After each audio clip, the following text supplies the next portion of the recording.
Good morning and welcome to today's webinar, Making Research Accessible and Useful, the Children and Nature Network's Research Library and Related Activities.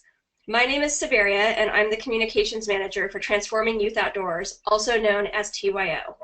TYO was created to scale the impact of outdoor youth development and transform the lives of youth by providing best practices, tools, and support to individuals and organizations working with youth. We are a technology platform that enables those in the field of outdoor youth programming to learn, share, network, and build upon successes. Membership to TYO is free, and you can sign up at mytyo.org. Our webinar series is just one of the many ways that TYO connects you to experts and valuable learning opportunities. Today, it is my pleasure to welcome Cathy Jordan, the Children and Nature Network's Research Director. As Research Director, Cathy oversees the identification, summarizing, tagging, and activation of research about children and nature from diverse fields and sectors from around the world. Today, Cathy will introduce you to the library that is home to all of this research and help you understand how you can access it. Cathy, thanks for joining us today. Thank you. Thanks to TYO for having me. I'm looking forward to sharing a little bit of information about what we do at Children and Nature Network regarding research. I want to start by talking a little bit about the impetus for this work. Several years ago, when our director, Sarah Milligan Toffler, came on board and she was talking to Children and Nature Network's constituents, she heard loud and clear that those constituents valued the research annotated bibliographies that we had been putting out as PDFs for a number of years, but that they really needed access to more research, the most up-to-date research. They needed to be able to search for what they needed, and they needed summaries to help them understand the research, especially when they didn't have access to the research in the journals, because those journals were often behind paywalls. So that was really how we got started. I want to tell you a little bit about the purposes of the research library, and we're really using this research library to make the case for the movement to connect children to nature. And we have 4 goals. The first one is to curate the scientific literature, which to us that means identify, research, vet it for quality, summarize it so that it's easy to understand, and tag it in ways that will make it easily found by people coming to our website to search. The second goal is around providing this robust searchable platform for users to access articles of interest. The third is about providing a summary of each article in accessible language in greater detail than published abstracts usually are, so that we can be of service to those who either don't have access to the original articles or they have just limited capacity to ingest an entire article. And then last, fourth, is the idea of activating the contents of the library via a monthly publication of what we call our Research Digest, which features the newly published work in the field in the last month. So those are our 4 goals for the research library. This is what our sort of landing page looks like, and I'm going to kind of walk you through this on the screen here just to show you what things look like, and then I'm going to exit out of this and go actually to my web browser and do a search in real time so that you can see kind of how to navigate this. Okay, so this is the search page, and you can see that there's various ways that you can search. You can enter a keyword. If you know that you want to look up the work of a particular author, you can type that in. And then there's a sophisticated tagging taxonomy that's broken into headings and subheadings, and then even more granular items that I'll show you when we go on the website. But basically you can search by various population characteristics, methods of research, various outcomes that nature might produce, as well as barriers to connecting kids to nature. This is an example of what it would look like when you searched and located a particular article that you wanted to look at. You would see this larger abstract, this typically about 500 or so summary, which provides much more information in lay language than would typically be produced through the publication, the abstract of the publication itself. And then the other piece that we have that I mentioned is this research library, or I'm sorry, this monthly digest, the research digest. And what we do with this is we pull together a list essentially of the 15 to 20 or so articles that we have published in the research library in the last month. And typically we are researching, doing searches in real time. And so what we're publishing in the library is typically very up to date, and therefore our research digest each month is sort of the hot off the press information. Okay, so now I'm going to exit out of here and go to the website. And this is our landing page. And what you would do here is you would come to Learn, and you would click on Research Library. And the first thing I want to point out is that you can access a user's guide here. It's your go-to guide with tips on how to navigate our search function, a glossary of search terms so you can find the information that you're looking for. But you would just enter Explore Research Library up here, and you'll see the screen that we saw just a few minutes ago. So I'm going to do a tagging using our tagging taxonomy. I'm going to do a search. I'm going to say, let's look at young children. Let's say early childhood. And I'm going to say, I want to look at physical activity. So that's under physical health benefits, and I'm going to click physical activity. And you can see here for search articles that exactly match the search tags. That is essentially saying that we're going to get results that are about young children and physical activity, not young children or physical activity. If we wanted to do or, we would unclick that box. But we say search research articles, and we shall see here 41 results. And you'll see that what you have access to here is the title, in this case, green space benefits for health and well-being.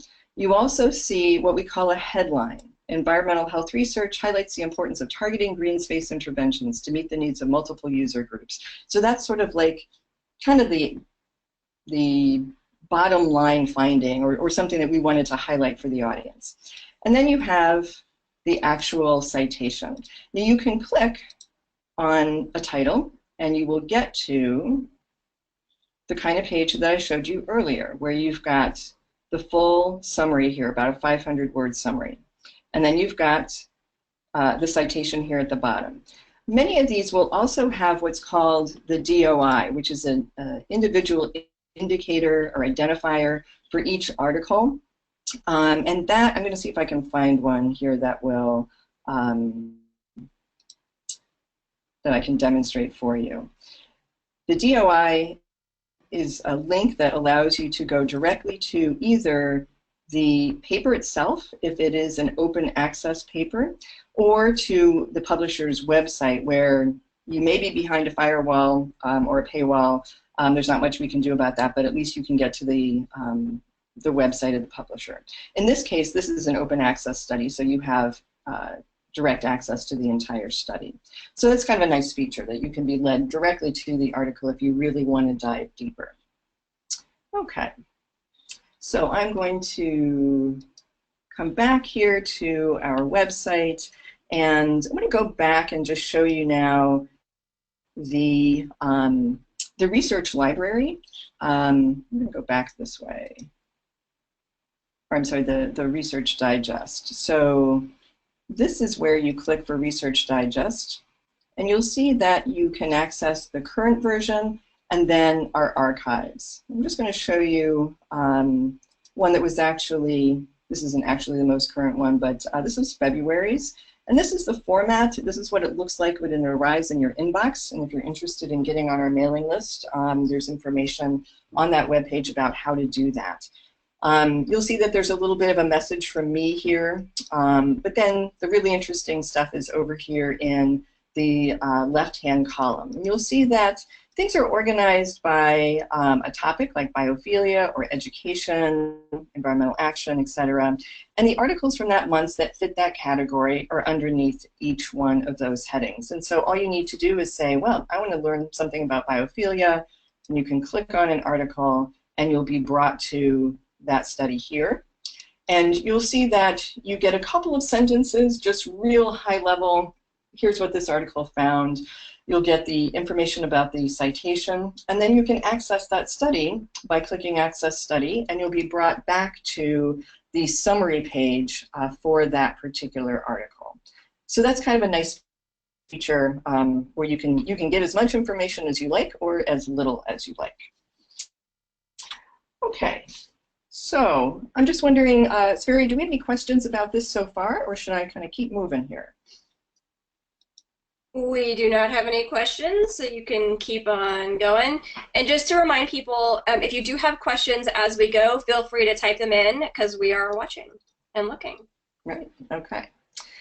All right, so what I'd like to talk about now is some evaluation information that we collected this winter to understand who's out there using the research library, why are they using it, and essentially, what do they think?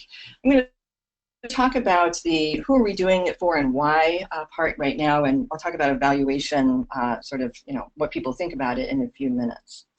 But here you'll see that the people who are using the library are identifying themselves as belonging to various sectors, and people could answer more than one of these. But clearly, nature program providers and educators are the folks who are most often coming to our research library. Parents, maybe those educators are also parents or also students or also researchers, but you can see that basically nature program providers and educators are the folks who are most interested. They tell us that they're coming to the research library because they want to use this information to make the case for their organization or their program. They also want to improve their program, make it more evidence-based, essentially. They might also just be coming more for their own information to advance their own research or own understanding of the field, or to educate themselves personally or educate their families. So our scope is really an important topic that's going to tie into the tagging taxonomy that I'm going to talk about, which is sort of the search strategy. But here's sort of what's in and what's not in the research library. And this is important because sometimes people will ask, why we don't have a particular study in the research library. And it's probably because it doesn't meet some of these criteria. So we're looking for either original research, which means an actual study, a scientific study of any kind, basically. Could be quantitative or qualitative or case study, that doesn't matter. Or we could be looking for research reviews, meta-analyses, theory, or conceptual sorts of papers. But they have to be in a peer-reviewed scientific journal. Could be in any discipline, it could be anywhere in the world, journal arising from any country in the world, but it needs to be in English because we can only review them in English. And we're focused primarily on children, although we are including some studies that are about adults, certainly about families or parenting, but even sometimes about adults, particularly when that study might have something to do with children. So, adult conservation ethic and looking back at childhood experiences, that would certainly fit within our scope. What's not included are what we call gray literature items, things like reports, white papers, things like that are not peer-reviewed in a journal. We're not also including things like theses and dissertations. Okay, so now I want to talk about kind of the topics that are included here, and this is also sort of a peek at this tagging taxonomy. Now, what I mean by tagging taxonomy is when we sit down to review a paper and to write a summary about it, we also are checking a bunch of boxes in our computer that essentially provide the search terms that you would see, like when I demonstrated just a few minutes ago about method and outcome or population, etc. And so that tagging taxonomy, I'll talk a little bit more about how we develop that in a minute, but it is what allows us to categorize these studies so that users can come and effectively search on them. So nature engagement, this is what kind of nature activity was involved here. And we're looking at things like simply living in a green environment, or maybe it's play in nature, or learning in nature, views of nature, outdoor adventure, outdoor recreation, gardening, green exercise, using nature therapeutically, connecting to nature through technology, or things like environmental stewardship. Now, all of these have lots of subcategories, some of which you sort of saw when I was showing you the website.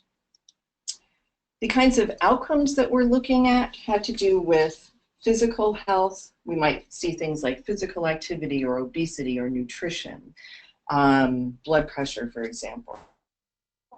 Mental health, things like stress or anxiety or depression. Academic function, things like development of skills or grades or motivation for learning. Cognitive development, things like executive function, skill development, motor development, social emotional function, efficacy or sort of competence, self-confidence sorts of things, play behaviors, community level outcomes, maybe things like social capital or community violence, conservation related outcomes like conservation ethic or reasoning or stewardship behaviors or connection to nature, for example. And then nature utilization, access, participation, who's getting into nature, that sort of thing. And then social justice, who has access, who doesn't, who's benefiting, who's not, that kind of social justice. We also are interested in capturing barriers to nature engagement. People often, want to know about what is preventing people from connecting kids to nature. And here are some of them. The website actually has more of them, but the things that we see in the literature have to do with no time. Or maybe it's safety concerns, parent safety concerns, or teacher safety concerns, or even children's concerns about their safety or fear.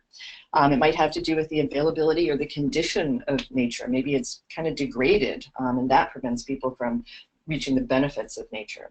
Might have to do with absence of programming, weather conditions, might be regulatory or, licensure or those sorts of things. Or it could have to do with what we all know is a big one, is technology, media, and devices kind of taking up too much time away from nature and maybe not being harnessed for nature. So this taxonomy, I'm going to go back a little bit to how this taxonomy was developed. We have a scientific advisory council, and you can see who those folks are on the Research Library website. But it's people who are sort of prominent in the field, researchers and leaders in the field.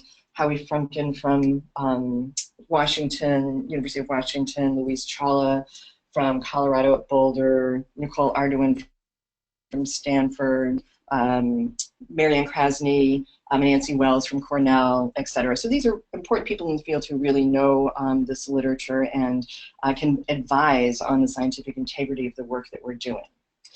So we worked with the Scientific Advisory Council to develop this tagging taxonomy, and I kind of took a first crack at it with the assistance of some folks in library sciences. And then we went through a process of iteratively over the course of a year, kind of going back and forth with scientific advisors about what the structure of this ought to look like, from the very high level categories to the most granular of the items. We are continually updating this. We're realizing that we need new tags because either new literature is emerging, new topics are coming out, and we didn't see those before, and so we're creating new tags for them. Or maybe we missed one, and we need to go back and capture that by creating a new tag and kind of searching and seeing what we need to re-tag. Or sometimes we just need to improve the clarity of our tags. And so we're continually working on making this tagging taxonomy as useful as it can possibly be, because that is really what drives the search functionality for our users. This is a little introduction to the team and sort of our process. So Ruth Wilson is our library curator. She's also an author and an early childhood consultant. And she takes kind of the first crack at this. She identifies the articles that we're going to summarize. She does monthly manual searches, plus she gets alerts from 40 different journals in all sorts of different disciplines. She chooses the articles that we're going to summarize. She does those summarize, and she tags those articles according to the tagging taxonomy. About 20 a month or so is kind of average. She's also responsible for preparing the first draft of that research digest that I showed you. So then her work in draft form comes to me, and I'm the research director, and I edit that summary, I edit the tags for accuracy, I edit the digest, and I'm the one that sort of pushes publish, essentially, and kind of gets it out there online. We have a quality control system where Ruth maintains records of everything she's done. I maintain records of everything I've done, and particularly what I might have changed from her draft. And then we meet weekly by phone. She's in New Mexico and I'm in Minnesota, and so we have a weekly phone call, and we go through any ones that we felt that there was some discrepancy about. And so we're really trying to reach inter-rater reliability and make sure that we're putting out the most accurate information in our summaries and accurately tagging articles so that they're easily searchable. And then we have Cathy Carmody at Children in Nature Network as well, who really kind of keeps the big picture of the research library in mind, because there's lots of moving parts. There's different levels of databases and website levels, and she's got sort of that big picture view and alerts us to any issues that we're not seeing in the sort of granular level of the database that Ruth and I work in. So let me stop there for a second. Any questions, any clarifying clarifications needed? Severi, do we have anyone who would like to speak up or? Yeah, we had a couple of questions. As you're talking about the types of information that's in there, we had one question that asked, does your system include dynamic media such as video, audio, or interactive programs? We do have some literature on what we call nature through technology. So things like, you know, for example, this is just sort of a hypothetical, but maybe a study that compared exercise using videoed nature versus exercise without videoed nature, and you know, things like stress level, heart rate, you know, sort of physical fitness related things. Or, you know, maybe we might look at a study that looked at learning outcomes of video nature education versus hands-on nature education and comparative effects. So in that kind of way, yes, I wouldn't say that we have a ton of that, but it is part of the scope of the library. Fantastic, thank you. The other question we had, do they come in other languages, the articles? The articles typically, so we will review articles that are published in English because that is what we can read. We are not bilingual, Ruth and I, but it's possible that a journal from a different country would include both a native language and an English version of an article, and that would just, you know, you would just need to go to that publisher's website to see if there are translations available. Great, and then the one thing, because I know you'd mentioned tagging in this process as well, so do you have an article tagging process for easy visitor recall, was one of the other questions. I'm not sure what that question means. John, if you'd like to clarify. I will give a little bit more background information as John maybe types something for clarification. The tagging taxonomy is used by me and Ruth as a way to categorize in very detailed ways whom the study was utilizing, the kind of population characteristics, what the approach to research was, what kind of, you know, experimental design or qualitative research or whatever it might be, the form of nature engagement, the setting that that nature engagement happened in, the outcomes, the barriers, any other themes, and you see essentially those same categories and tags as the search strategy online when you as a user go and look through that searching page. And so, you know, if you search on early childhood, you will get everything that we ever tagged as early childhood. I'm not sure if that answers John's question or if you can clarify, Severi, if he's given some more information. Yeah, so I think he's looking for an option to have like an easy recall of an article rather than going through like the whole find process from returning. So I think basically can John maybe like so you can save stuff so when somebody comes Ah. back, if they have like a saved favorites, that kind of thing. Yeah, yeah. There are options for saving searches and saving summaries. Explore the website a little bit. You can become a registered user, and I'll talk about who's in that registered user group in just a minute. But as a registered user, then you do have options to save searches and save summaries.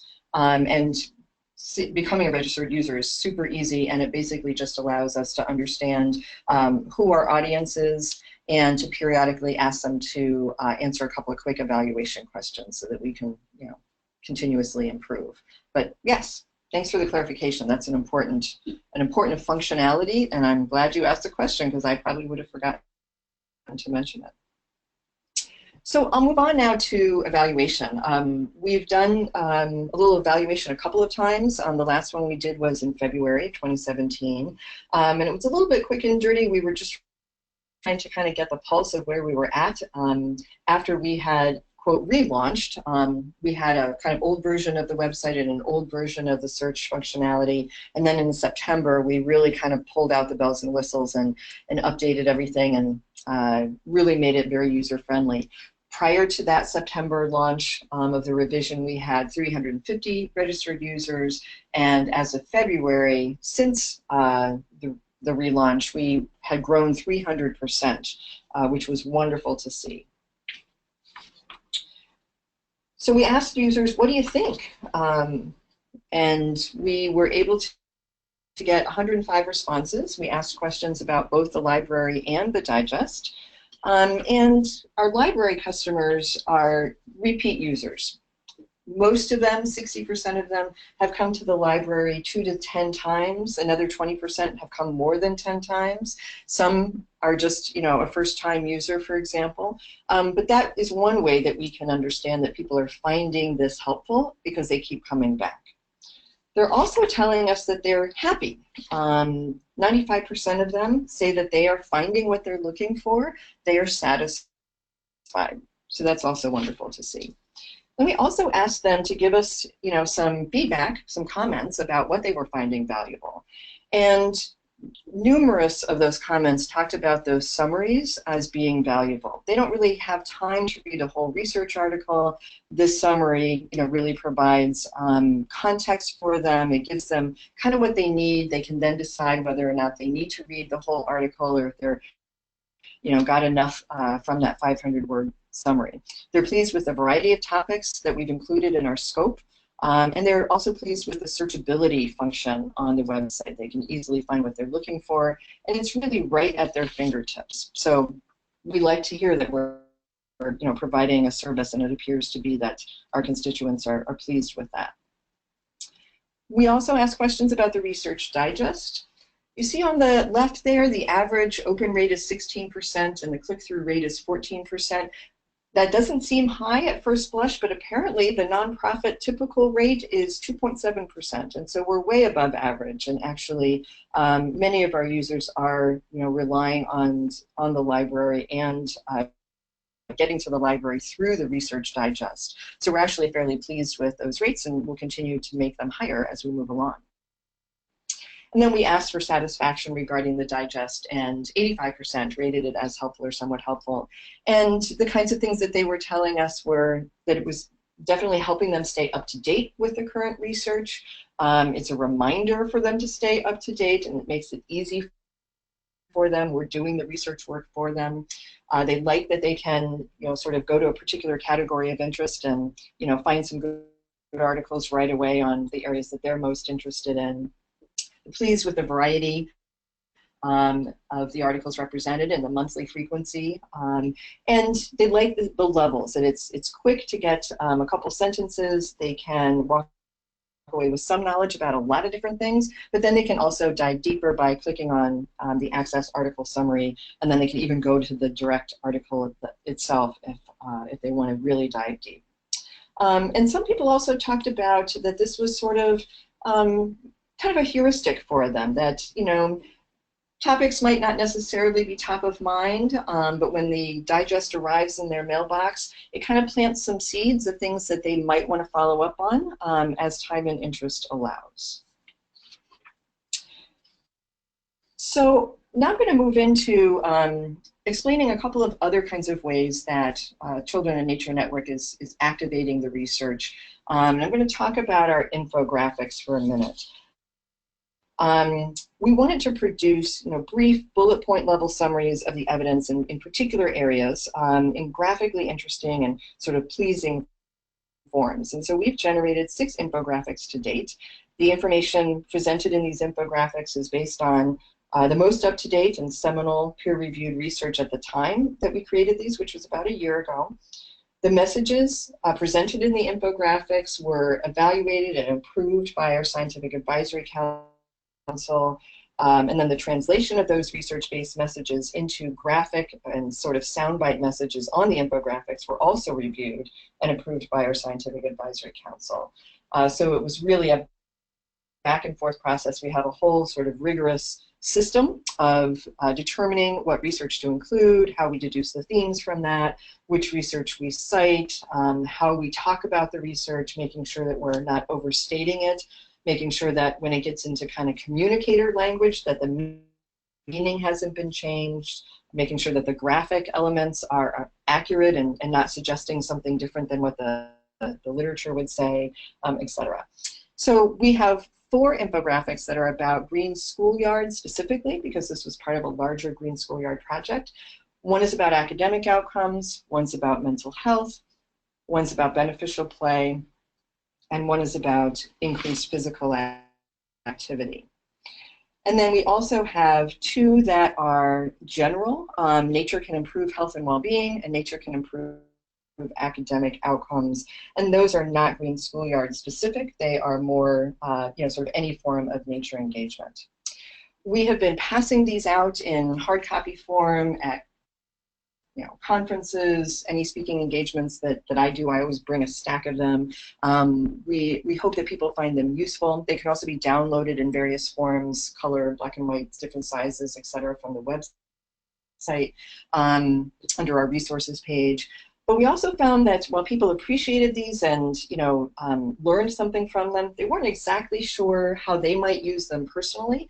So we are in the process of putting on the website what we're calling the preamble, which is essentially a document that helps people understand why these were created, how they were created, sort of the rigor that went into them, and then some examples of how they might be used. And we think that they are most likely being used for advocacy tools, for grant writing, to have sort of evidence at your fingertips, and then maybe program improvement.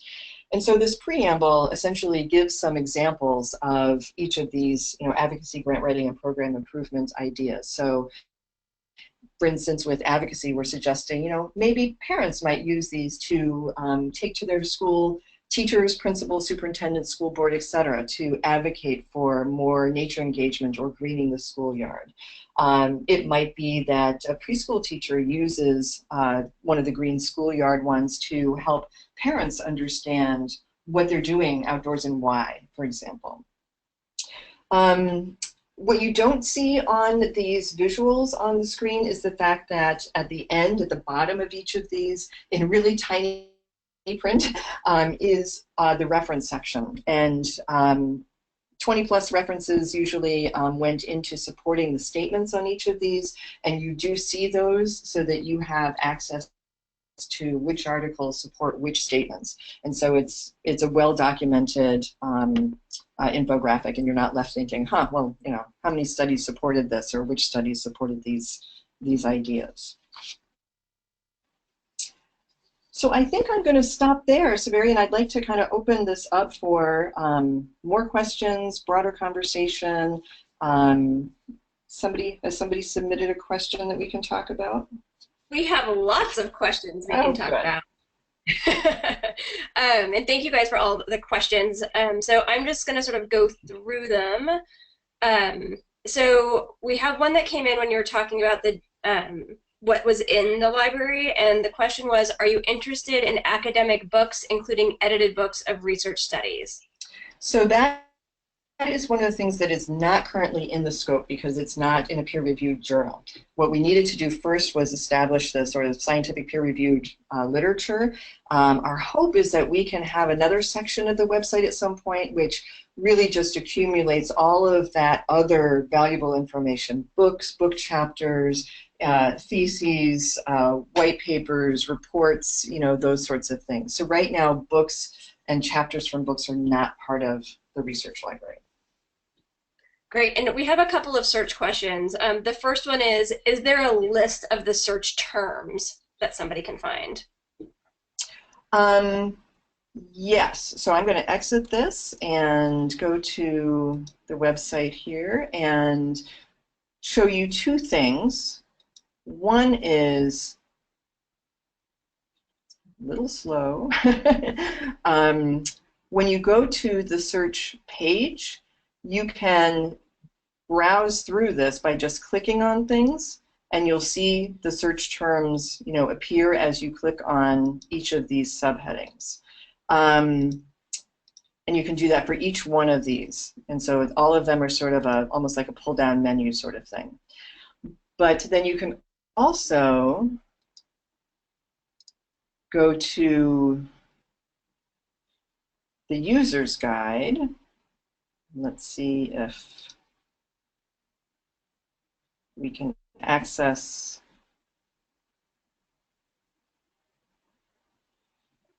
here. So if you wanted sort of the glossary of the search tags for population, you would click on this and it would show you all of them in list form. And then you can close that, click on methods, and see all of the different ways that we're tagging methods and settings and things like that. So there's two ways that you can do it. So hopefully that answered that question. Fantastic. And before we leave here, let's see, there's two things. One, somebody says granular tag levels means with the or conditions means lots of returns and lots of results. Is there any way to modify to allow search for and? So and is the default. When you are in the search page, I'm going to get back there, you will see this statement, search articles that exactly match search terms checked above. So if I clicked on, like before I said age, I said early childhood, and I said physical fitness or physical activity, that is going to automatically be an and search. It's going to give me results of studies that are both early childhood and physical activity. If I wanted to see all articles about early childhood and all articles about physical activity, not necessarily the intersection of the two, that would be or, and I would unclick that, and that would give me the or. But the default is and. Great. There's also another question about whether or not articles can be categorized into nation specific. So can you search to see sort of what's happening in your own country or the research that's coming out of a specific country? So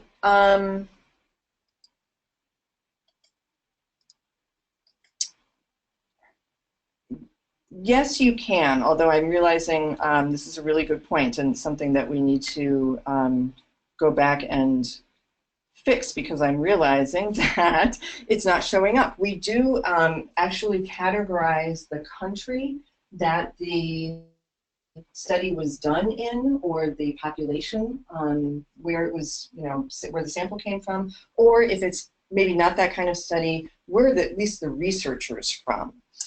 So you can at least figure out, like, where's the research coming from, where are sort of the hotbeds of research. And so one or two things, either hotbeds of research, or you can look at, what country was the sample from.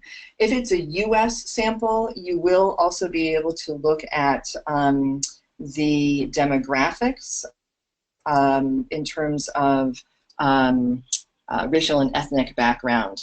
Sometimes people are looking for studies done, particular cultural groups, and you can do that under demographics of U.S. population of interest. But we don't try to do that for other countries since they don't use the same categories that we do. They don't have the same populations. Great. All right, here's a question, as we're still on the search. Do you have on the website the parameters and criteria necessary for researchers to include in new studies that you would accept for review?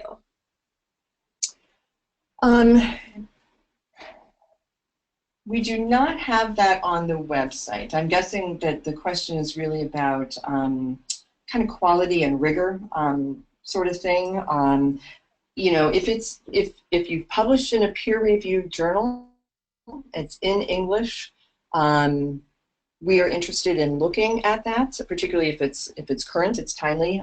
We're typically not going back and spending too much time filling in gaps. We do know that we have gaps. We don't have absolutely everything from, you know, prior to 2014 or 2011 in particular. But in real time right now, we are trying to sort of stay up to date with the most current research. So if you have something, you know, that is current, it's published in a peer-reviewed journal, it's in English, and it's somehow, you think it fits the scope here based on what you see in the tagging taxonomy, we'd be interested in taking a look at it. We are open to research of all sorts of different kinds of study designs. Here you see case studies, correlational studies, experiments, quasi-experiments, qualitative, quantitative, research summaries and literature reviews, cross-sectional ethnography, program evaluation. So we are looking for the whole range of research approaches.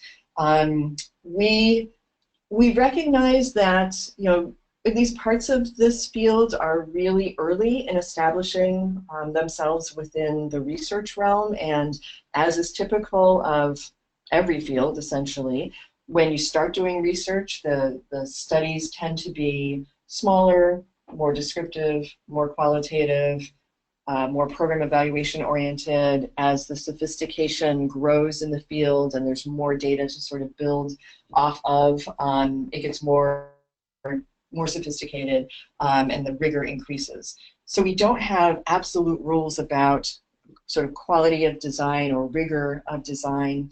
We really are just kind of making a case-by-case judgment as to whether a particular study appears to be of high enough quality to add something to our research library. And unfortunately, that does have to be case by case because there's so many outcomes here and settings and that sort of thing that we can't sort of establish rules that would work across all of those different situations. So in talking about the amazing amount of work that you put into this, somebody asked, how many hours a week do you and Ruth put into your monthly gathering? That's a really good question. So Ruth is 25 hours a week, and you know, she could probably invest more, I'm guessing. And I haven't actually done a little time analysis on my own time to figure out exactly how long it takes me to do the work of editing and checking and doing the quality control phone calls with her and that sort of thing. But you know, I probably put in maybe 10 hours a week, and you know, if I had more time, I would do more because I really, I can fall behind sometimes and get a little bit of a backlog. Ruth is usually ahead of me, but if I can stay up to date with the articles that are going into the Research Digest, that's my aim. And in order to do that, you know, I'm probably, you know, investing 5 to 10 hours a week just in doing the checking of the summaries and the tagging. Fantastic. So it's work intensive. Yeah, it's definitely work intensive. So on a side note of that, can the people on the webinar use these resources on their own websites? And how would they go about doing that? So I guess it depends a little bit on what the question asker means by use. We're happy to have people direct people to the search page at C&NN for you know, to help them gain access to the research. We, you know, just like we cannot copy the published abstract from a research article and use that on our website, It's probably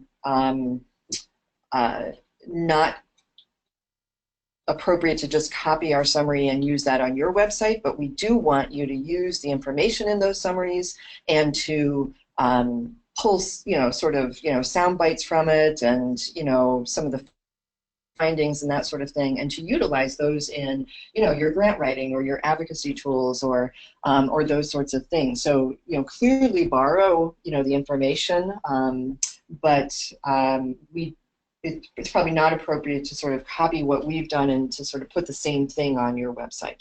It's better and probably better for the end user to be able to come and search C&NN's website and get access to the whole database that way. Thank you. There's some props to you for the infographics that you guys have done. People really like them. And there's one question specifically, and I don't know if you mentioned this when you were going over the green schoolyard graphics, but is there a list of articles that went into the creation of the green schoolyard graphics?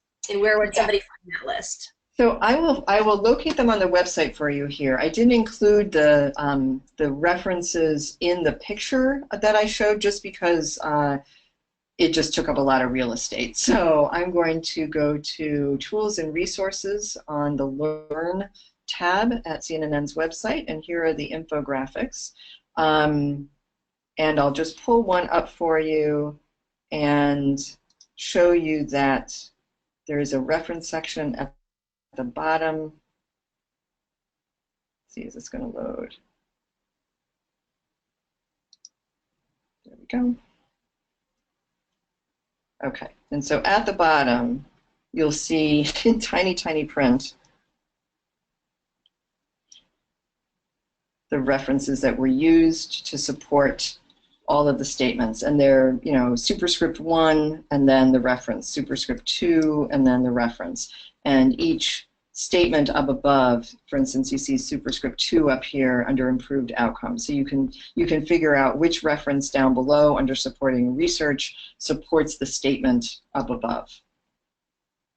Hopefully that's what was being asked. I think I answered that question. That's perfect, thank you. And visual confirmation, which is amazing. So we have a question again regarding, using information from Children in Nature Network. What legal rules apply for quoting from articles particularly relating to Children in Nature Network?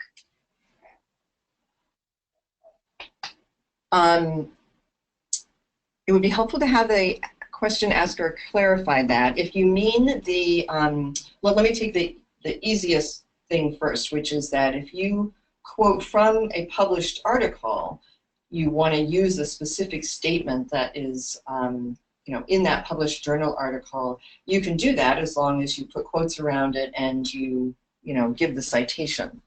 If you want to utilize pieces of our summary, you want to lift some language out of that, yes, you can do that, because what we want you to do is to have ready-made language that helps you make your case. And so if you want to describe the findings of a research article in something that you're writing, let's say it's a grant, you could lift our sentence about research findings out of the summary and use that in your grant application. And you don't need to cite C&NN. You should cite the research article that is being referenced, but you don't need to say that you took that language from C&NN's website. Great, thank you. We have one question from somebody who may have missed the beginning. So can you please just sort of review who the primary audience for this library is, like who it's actually designed for? So it says specifically, have you found researchers coming into the library to find opportunities and programs to design or extend research? So this is who we know is coming to the library, primarily nature program providers and educators. Researchers, it says 5% have identified themselves as researchers. So we're not drawing that crowd quite as much, and partly that may be because they've got more access to the scientific literature. But I will also say that this is 105 people. They very possibly might not be representative of all 1,000 registered users, and we also know that there are people coming to the website who don't decide to register, and they're hard to track. And it's very possible that the non-registered users include researchers, and they didn't appear in our evaluation. I do hear anecdotal information. When we were at Children and Nature Network's conference in Vancouver a few weeks ago, I heard lots of feedback from people who were in higher education institutions, for example, saying, "Oh, I always go to your website. That's my go-to place to find the most up-to-date information about kids and nature." So I think they're using it. We're not capturing them in our evaluation at this point. What was the latter half of that question? Basically asking, have you found that these researchers who are coming in are doing it to find opportunities or programs to design or extend their research, their own research? So we don't know why exactly they're coming. I have heard people comment that they come to find information, references, for example, that they can include in their grant applications, or to essentially get up to speed on what other researchers are doing as they try to formulate their own ideas around research projects. But we don't have data on that per se. It wasn't really captured in the evaluation. One interesting thing emerged from our Children and Nature Network conference conversations. I did a session with our communications director on the last day of the conference called an Action Lab, and we explored with a group of 20 or so people strategies for activating research. And what we mean by activating is getting it out there and helping people apply it. And our participants in this session had some interesting ideas about how to create more sort of, I'm going to call it movement between the various parties, between researchers and end users and communicators and disseminators. And the idea was, what if C&NN creates I'm going to call it a marketplace website where researchers could post their needs for research sites, for example, or programs, nature-based programs could put themselves out on this marketplace as being interested in participating in research or being a site for research to happen. Maybe funders, might put themselves out there as having priorities in particular funding areas. We haven't explored that idea any further, but it is sort of percolating in the back of my mind about how C&NN might be able to serve those communities of researchers, people who are practitioners or out in the field in whatever form or sector, and possibly funders, to essentially find each other and do more good work together. So I'll be thinking about that a little bit as we move forward. Great, and we have a request for you to put back up your contact information. Sure. I can do that. I'm gonna and just so you know, Cathy's email and contact information will be available in your thank you email for joining us. So you will get a follow-up email along with a recording of the webinar. And let's see, one last question as we're getting close to wrapping up here. Somebody was looking for the infographic and they searched for green schoolyards and it couldn't come up. Is there an easy way to find those infographics? Yeah, just go to the Learn tab and on the website, so childrenandnature.org, the Learn tab, pull down to the last pull-down menu item which says something like resources or tools or something, tools and resources, and that will land you right on the infographics page. Perfect. And Cathy, it looks like that's sort of our, the bulk of our questions. If there's anything that you would like to wrap up with, or? Well, I will just put out there that I welcome people to email me if they've got any other questions. If you have other creative creative ideas about, the research library or how the infographics might be used, or if you are a subscriber of our Research Digest and want to give some feedback about that, I welcome your emailed comments. The more information we get about what's working and what we can do better, the better. So thank you. Awesome. And Cathy, I'd like to thank you on behalf of TYO for joining us today and doing this webinar. Obviously, there's a lot of amazing information in the research library that you put a lot of work into getting in there. So thank you again very much for helping us with that. And I hope that everyone on the call gets an opportunity to go and check out the research library at childrenandnature.org and hopefully be able to use this information in the work that you guys do. So thank you very much all for attending, and we hope to see you on the next one. And thank you, Cathy. Thank you. Thanks for having me.